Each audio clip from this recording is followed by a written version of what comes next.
Good morning, everybody. This is Laura Peterson, your host of Central Florida Real Estate Radio. I'm from Your Home Sold Guaranteed Realty, and to discuss the sale of your home, you can call or text 407-566-2555.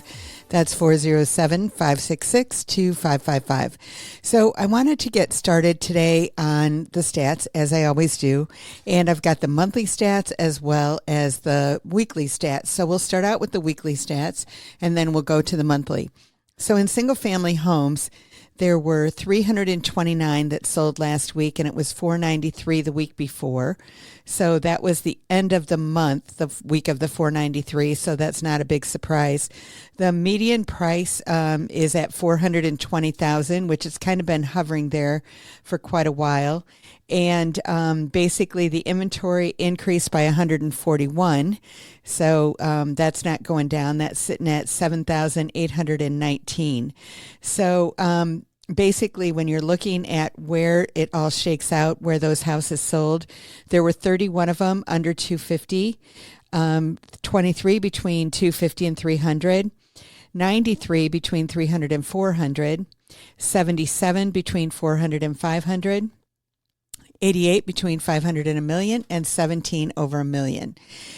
So what that shakes down to with that 7,819 houses in inventory and 327 sold last week, when you divide that out, it comes to 5.48 months of inventory.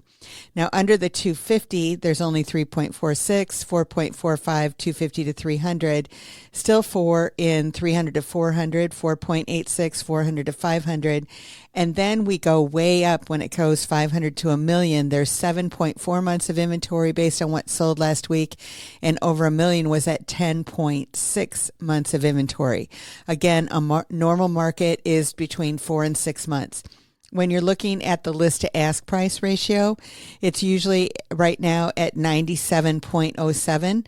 Under 250 was at 91.38, and then 94.97 over a million, and everywhere in between is pretty close to 98 across the board. So that's kind of how the single family homes shake out. And the thing that I like about doing these stats every week is it kind of gives us a gauge in regards to the trends of where everything's happening. We are separating out between the houses and the condos, townhomes, and villas, which is what we're going to talk about next. Whereas when we're looking at the overall month, everything is all combined together. And like I'm always telling you, it comes down to a very local situation and what's going on for your particular situation, neighborhood, all that kind of good stuff.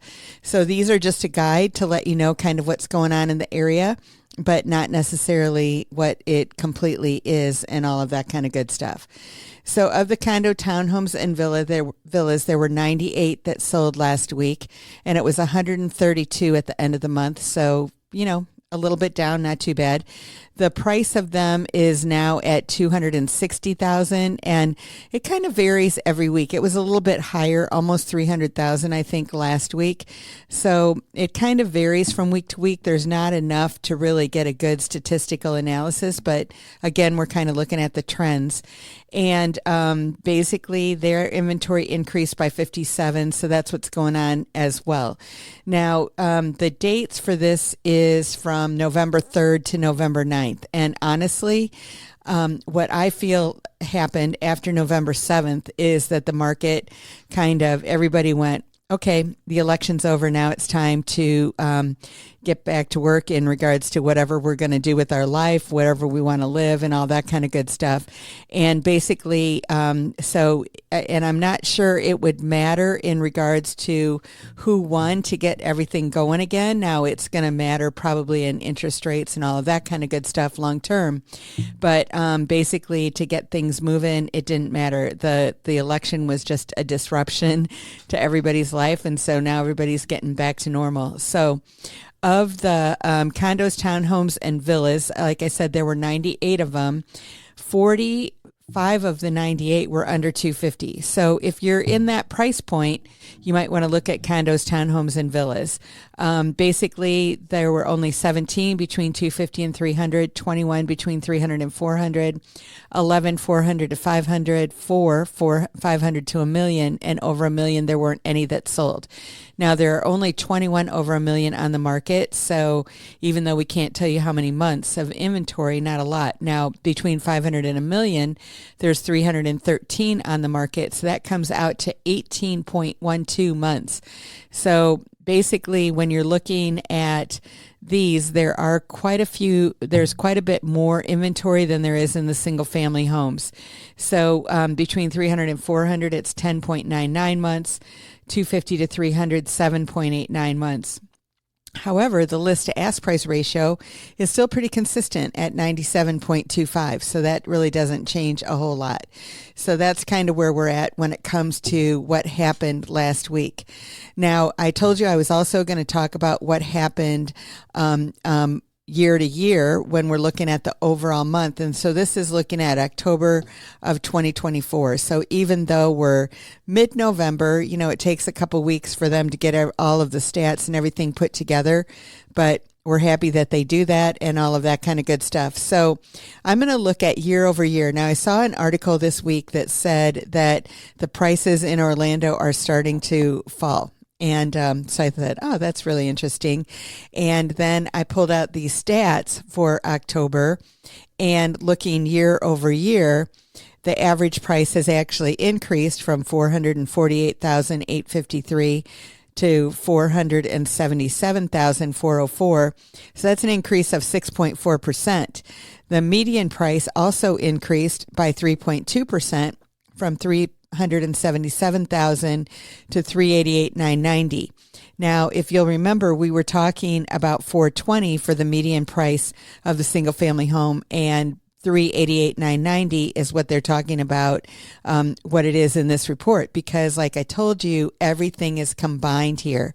So when everything gets combined, obviously, when you're looking at it, the numbers are going to be skewed that way and everything. But so basically, that's really interesting that the prices have not fallen. Now, I think that where they're talking about falling, just to be brutally honest here, is from October of 24, from September of 24 to October of 24. The median price went down 1.2% from 478 or 483,137 in September to 477,404. So that's a difference of somewhere around $7,000 or something like that, less than that. And the median price actually went up from 380 to 388. So you could say that the prices in Orlando are going down, from September to October. But basically, when you're looking year over year, we're up 6.4% in the average price and 3.2% in the median price. So, that's what's really interesting about statistics is the way that you look at them. You can make them look the way that you want to or whatever. So I find that extremely interesting. Now, the months of supply in October of 23 were 3.22 overall. The months of supply in October of 24 is 5.45 months of inventory. The other interesting thing in closed sales in October of 23, there were 2,429 closings, and October of 24, there were 2,085. Now, some of that, like I said, could be due to the election, that people weren't moving. They were just kind of holding steady and not doing too much and everything like that. It could be the interest rates, could be a lot of things. But basically, the number of homes that sold, year over year is down 14.2%. They've got that figured out for me, so it makes it pretty easy. So that's how that goes. The average days on the market in October of 23 was 44. The average days on the market in October 24 is 60 days, 23 is 44 days. And, I already went over the month supply. So basically, when you're looking at that, it's all very interesting. When we're looking at the interest rate, however, in October of 24, the average of what sold was 6.4%. And in October of 23, it was 7.77. So even higher than what it is today. So basically, all really interesting stuff and all that kind of good stuff. So in order to get in touch with us, you can call or text 407-566-2555. You can find us online at centralfloridarealestateradio.com, and we'll see you after the break.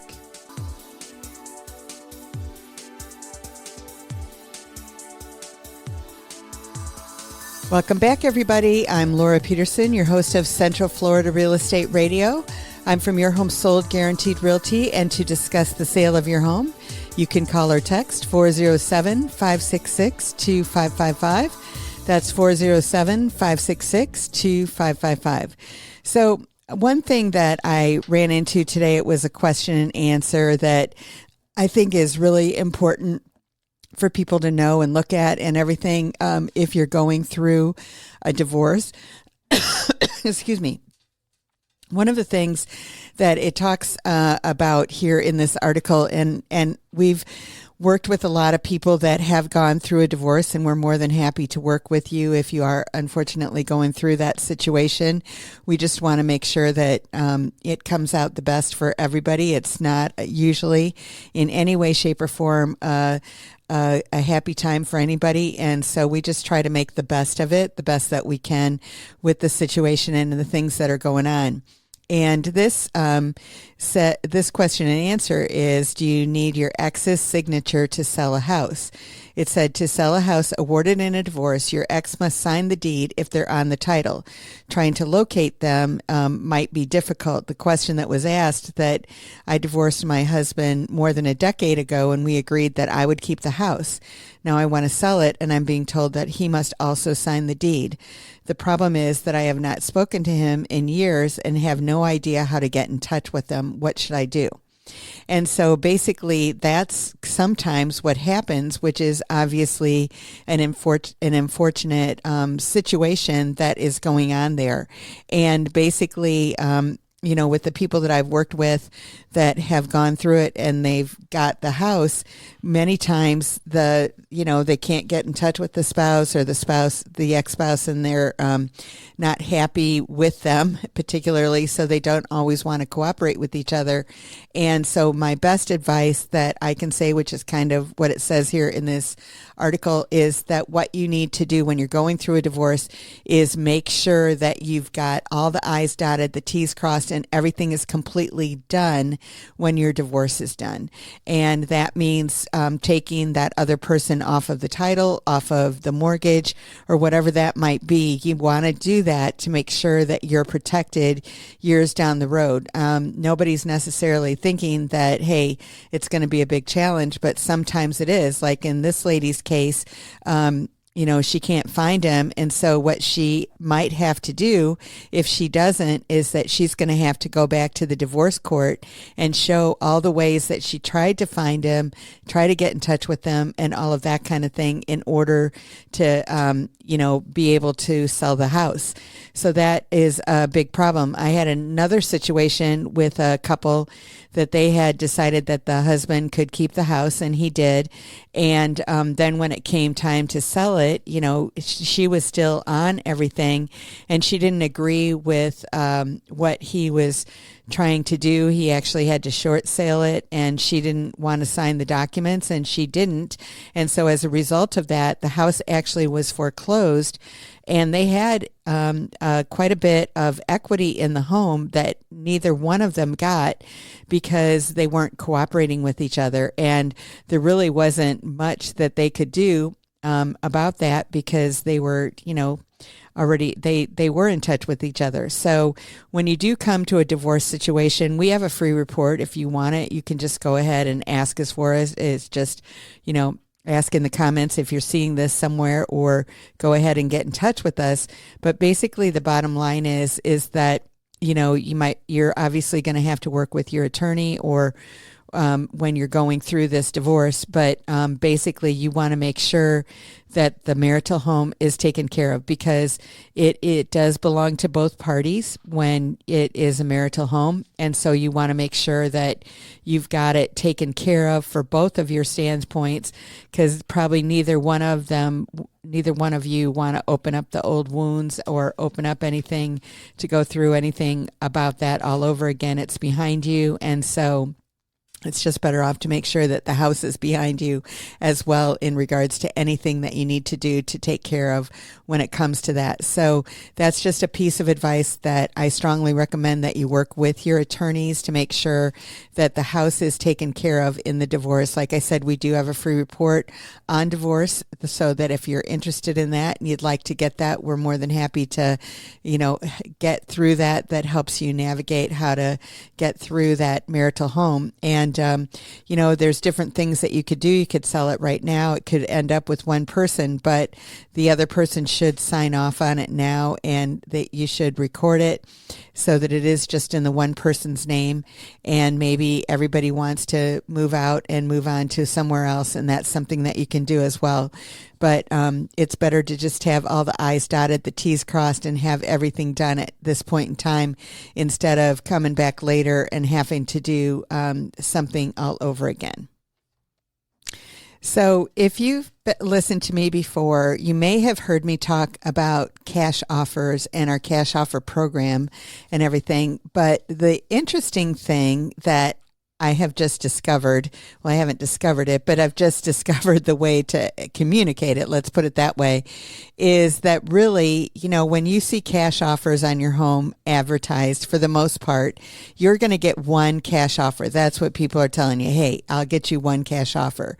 But the interesting thing about what we have to offer is that we can get you 8 to 9 offers on your home right away. So, and if your house is on the market already, even with another agent, I can get you 5 to 6 offers on your home. So you get to pick which home you want. And so that's really exciting. I really like the way that this program works. There's so many options and offers and everything on homes. Our platform actually has somewhere in the neighborhood of 70 plus investors that actually are looking for homes on it. And we actually can go ahead and add local investors. If you're a local investor and you want to be on there, then you could make offers on homes and everything as well. So let me give you the website just so that if you want to go check it out, you can, and then we can get you the offers on your home. It's getcashoffersonyourhome.com.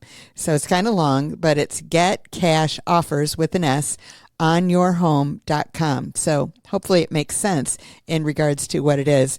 But like I said, you can get 8 to 9 offers on any home, any property in our area anyway. In other areas of the country, it might be a little bit less. And if it's on the market already, we can still get 5 or 6 of them. Now, sometimes with the fees with your agent and everything, it becomes cost prohibitive. But basically, we do have the opportunity and the way to actually get it and to make it work. I mean, there are different situations and circumstances where you want to sell your home now and you want it sold now and you don't have any other options. Maybe you're moving to another area. Maybe, I had a situation with a seller that they were actually purchasing a new home. Their new home was done. They definitely expected their other home to be sold, and it wasn't. And so they were trying to figure out, what to do. And we stepped in and we had multiple cash offers for them and definitely options for them. And they could figure out what was best for them. And we definitely did that. So it basically comes down to making it all work for everyone. And that's absolutely, what we're about and what we want to do. So again, why get one cash offer on your home when you can get 8 or 9? And we also have a plan for selling it, normal, like a normal market as well. So you could do that too. So basically, you have choices when it comes to selling your home, unlike back in the days before that you didn't necessarily have a lot of choices. You only need one buyer. But in a slow market where right now in the condos, I think we were looking at 11 plus months of inventory in some price points, you definitely might want to be able to have an offer right now that you could go with and you can move on regardless of what you want to do. So in order to get in touch with us, you can call or text 407-566-2555. You can find us online at centralfloridarealestateradio.com, and we'll see you after the break.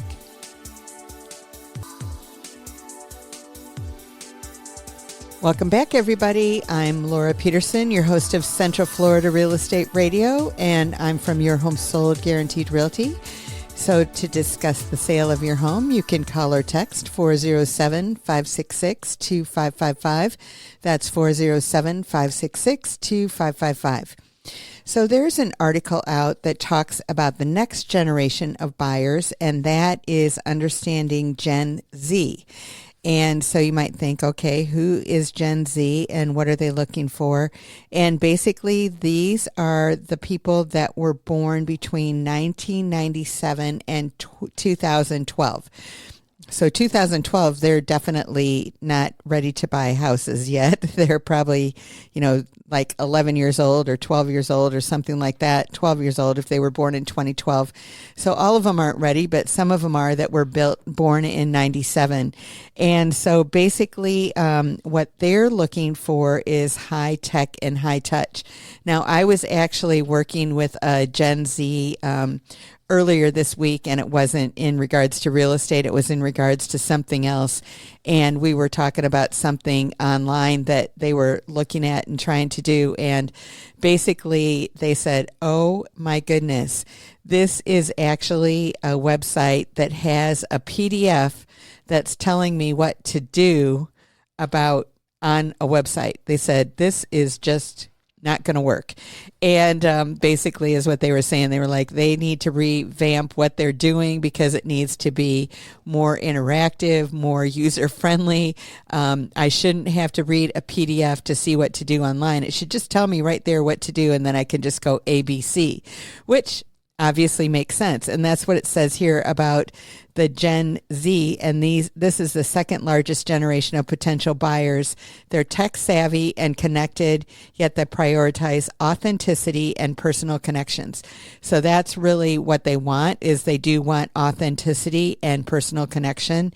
And so even though you would think that they were born in the digital age and everything, obviously, because probably all of them have phones, then basically when they're looking at it and everything, you would think that they wouldn't necessarily want to have that personal touch, but they definitely do.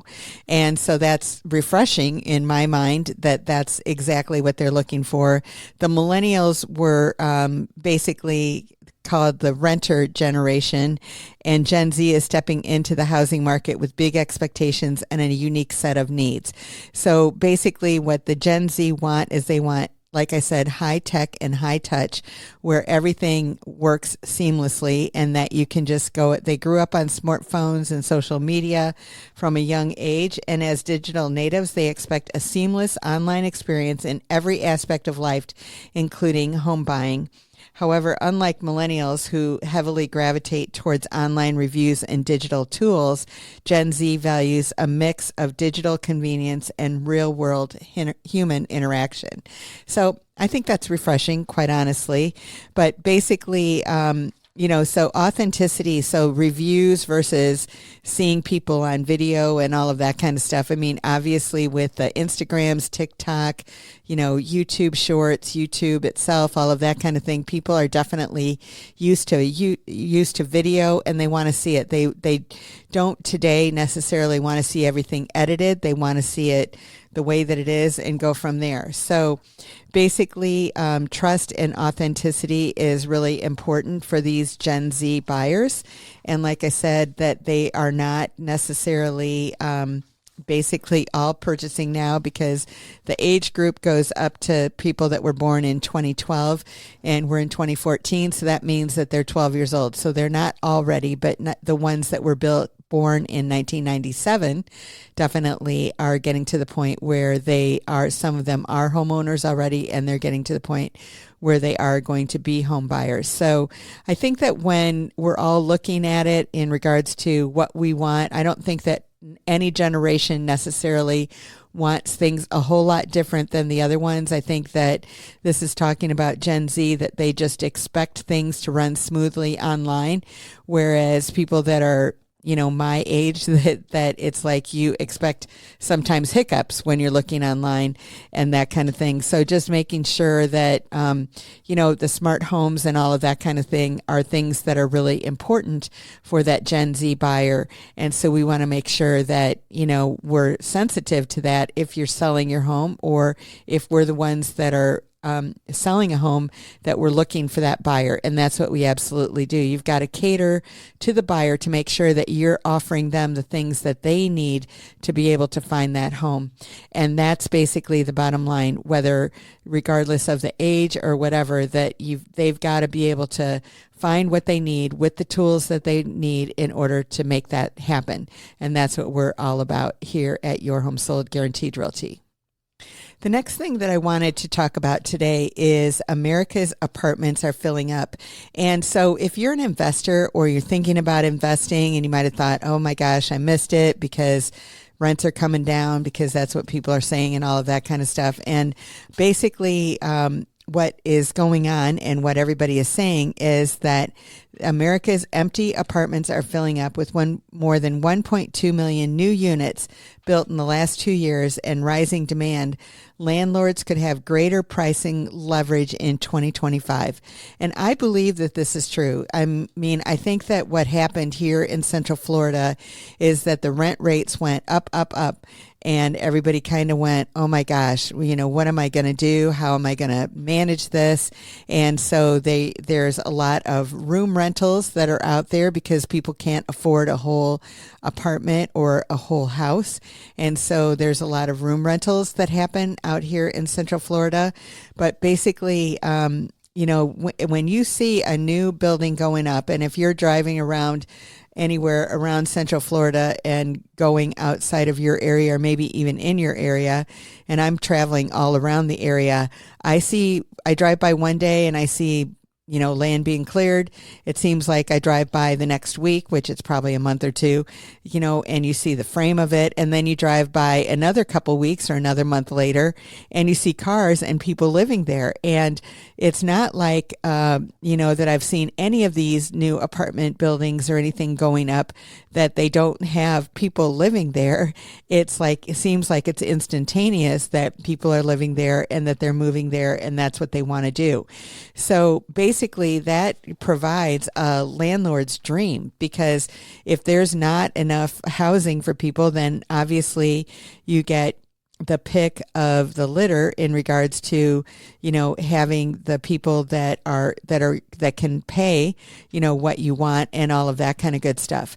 Now, a good rule of thumb for a landlord, if you're looking to vet people out and see what they want to do, when we're helping landlords find their tenant, we do credit, criminal, and eviction in regards to looking at that. And then the people need to make 3 times the rent in order to live there. And that way they're not going to have any trouble paying the rent or anything. They're going to be able to keep going and all of that kind of good stuff. And that's obviously what you want, is you want to have a tenant that is able to pay the rent and pay it on time and not have anything in their past that's going to be a problem. So I was talking to a landlord earlier this week, and we were talking about renters and everything and vetting them. And I told her that, we do the same thing that she does, is that she tells people up front, hey, this is what we're going to do. We're going to look at credit, criminal, and eviction. So if you do have something on your record, or your credit score is something that, and you know what it is, and you might be a little low or something like that, please tell us up front before we run your credit. Because if it's something that we know is not going to be acceptable, then there's no sense in wasting your money in running it. And the other side of the coin is that if you're telling us the truth in regards to what it is, and we might get that okayed with the landlord before we run it, then it's not an issue either. And so basically it comes down to that really being honest and checking and in doing all that stuff is obviously key. And you want to make sure that you've dotted your I's and crossed your T's. But there's no reason to do anything but, be the best and do the best and everything like that when it comes to your living and all of that kind of stuff when it comes down to it, because everybody can check it out, and they generally do. And so if you're upfront about what's going on with your situation, then usually you've got a lot more grace in order to get things done and get things the way that you need to. But in order to get in touch with us, you can call or text 407-566-2555. You can find us online at centralfloridarealestateradio.com, and we'll see you after the break. Welcome back, everybody. I'm Laura Peterson, your host of Central Florida Real Estate Radio. I'm from Your Home Sold Guaranteed Realty, and to discuss the sale of your home, you can call or text 407-566-2555. That's 407-566-2555. So the next thing that I found that I thought was really interesting was on insurance. And insurance is a big thing in Florida here because there has been a lot of fraud and that kind of thing, basically would be the best way to call it when it comes down to insurance. I mean, I saw an article years ago, it's just last year I think it was, and it was talking about the roofs that are replaced by insurance companies. And 98% of the roofs that are replaced in the United States are in Florida. And that's not because our roofs go bad any faster or worse than any other part of the country, but it's just that the claims and everything that existed that people were doing on the roof. So obviously, when that happens, then the insurance rates just go through the roof. I mean, how could they not? That they need to, pay for what's going on. So basically what happened is that the legislature came in and they put some reforms in there to make sure that basically everything was fair. I mean, obviously, if your roof was ruined by a hurricane or something when it came through, then you needed to get your roof replaced. But if you were replacing it because your roof was at its life end and, there just happened to be a hurricane, well, how much of that should be insurance company and how much of that should be you? And I think that that's what it comes down to. It's like the storm might have put the nail in the coffin, as they might say, but basically the bottom line is that it was going along all along, making sure that everything was happening the way that you wanted it to from the get-go. So basically, there were a lot of attorneys who represented consumers who countered that the reforms made it more costly for policyholders to challenge insurers and left many with no recourse when their insurers denied or underpay them. And so they have, different things that exist in here to make sure that everything stays the way that it should. Now, when we have major hurricanes and there's major damage and everything to the home, the federal government steps in as well with FEMA, and it also is important that you do have flood insurance if you're in an area that floods, because that's something that if you don't have flood insurance, that could be a challenge. But where we are in Central Florida, we do end up having quite a few roofs replaced. But the interesting thing to me is, when they do inspections on houses and they say that the roof is compromised, there's been a couple of situations where they've done the inspections, and at some point in time, there was a hailstorm, which, hailstorms, I mean, they can happen all the time. And I mean, we're not talking big hail. We're talking micro size. But apparently what happens is that when the hail hits the shingles is that it compromises them and they're not able to, have the same effectiveness and stuff as they did before.